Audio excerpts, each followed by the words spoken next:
것처럼 아이들한테 긍정적인 마음과 긍정적인 정서를 만들어줘서 스스로 나도 공부하고 싶어, 잘하고 싶어. 이걸 이제 동기를 이제 유발시키고 일깨워 준 거죠.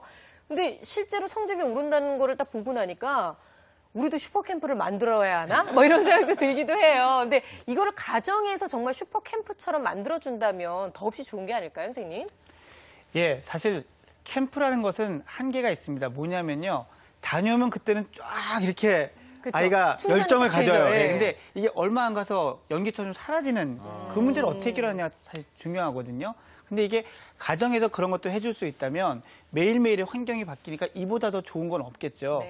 근데 어머님들께서 이 VCR을 보고 두 가지를 아셔야 됩니다. 첫째는 눈에 바로 보이는 거예요. 이게 뭐냐면 아이들이 참 즐겁게 하는구나. 뭘 하는 건지 모르지만 즐겁게 하는구나라는 거고요. 두 번째는 그러고 나서 인터뷰는 다 읽기 쓰기가 향상됐다고 하거든요. 왜 그랬을까를 생각을 해야 되는데 이게 안 보이는 건데요. 뭐냐면 읽기 쓰기를 할 때 어떤 게 필요하냐면 쓰는 데서 계획하는 거, 읽는 데 계획하는 거, 그죠? 얼마나 체계적으로 읽느냐, 조직적으로 핵심을 파악하느냐, 또는 그런 걸 연계해서 얼마나 좀 브라이트한 창의적인 아이디어를 만들어내느냐, 이런 과정들이 사실은 공부를 잘하는 데 필요한 거거든요. 이거를 연습을 하는 거예요. 예.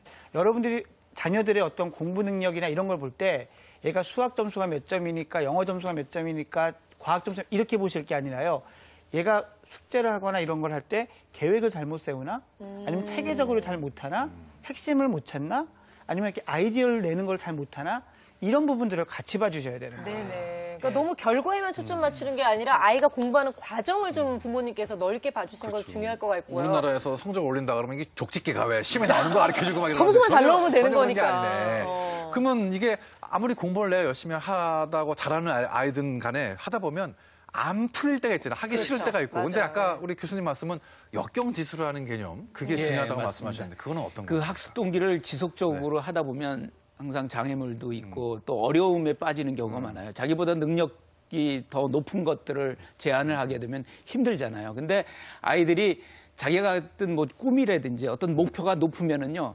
그것은 또 아무것도 아닌 것처럼 생각이 될 수가 있거든요. 그래서 실제로 창의적 인재들을 갖다가 그분들은 이제 조사를 했더니 의외로 편부모라든지 아니면 조부모에 의해서 키워졌다든지 아니면 양부모에 의해서 키워진 경우가 상당히 많았어요. 그래서 왜 그랬냐고 봤더니 그분들이 크게 말하자면 간섭을 하지 않고 스스로 혼자 할 수 있는 시간을 주고요. 또 그렇게 하는 자율적인 것들을 갖다가 상상하고 꿈 키우고 이렇게 할 기회를 준 거죠. 그래가지고 그런 사람들이 성공한 경우가 많았습니다. 이제 대표적인 게 이제 아이작 뉴턴 같은 경우는 조부모에 의해서 키워졌고요.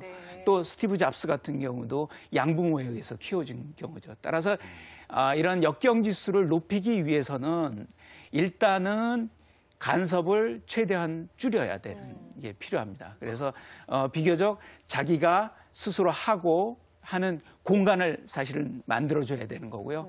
또 그런 공간이 만들어졌을 때는 아이가 숙련하게 만들어야죠. 그것을 지속적으로 숙련하게 만들어야 되는 것이 중요하죠. 그리고 또 그런 부모들이 특징적인 게 있습니다.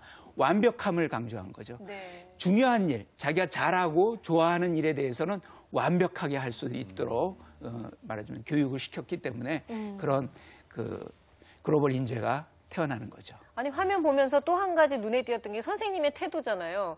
박현영 선생님을 떠올릴 만큼 목소리도 크시지만 굉장히 재미있고 커넥션 하면서 하니까 굉장히 아이들한테 재밌는데 결국은 배우는 사람도 즐거워야 되지만 옆에서 독려하는 사람도 공부라는 것이 즐겁다라고 느끼는 부모님의 역할도 상당히 중요하다는 생각이 들었습니다. 자, 저희가 모든 엄마들의 고민, 정말 우리 아이 성적이 올라가는 공부 두뇌에 대해서 4주 동안 함께 얘기를 해봤고요. 오늘은 특별히 정말 부모님들이 어떤 역할을 해주셔야 되는지, 부모님들이 공부 안에서 할 수 있는 역할도 함께 얘기 나눠봤습니다. 4주 동안 함께 해주신 우리 김영 교수님 정말 감사드립니다. 고맙습니다. 노규 선생님 고맙습니다. 선생님 다음 주에 또 뵐게요. 네, 그리고 함께 방송에 참여해주시는 우리 지민이, 지원이 어머니께도 다시 한번 감사의 말씀 드리겠습니다. 자, 저희 부모 게시판을 통해서 여러분들의 시청 소감도 남겨주시고요. 그리고 방송을 위한 여러분들의 소중한 의견들도 받겠습니다. 글 채택되신 분들을 위한 선물 소개해드릴게요. 스킨베리 나띠루에서 유기농 스킨케어 세트 선물로 드리고요. 골든 베이비에서 유아용 범퍼 침대를 선물로 준비하고 있습니다. 자, 내일 목요일은 오은영 선생님과 함께하는 오은영의 아이 시간이죠. 엄마표 학교 생활 처방전 함께하도록 하겠습니다. 내일도 11시 20분에 찾아뵙겠습니다. 감사합니다.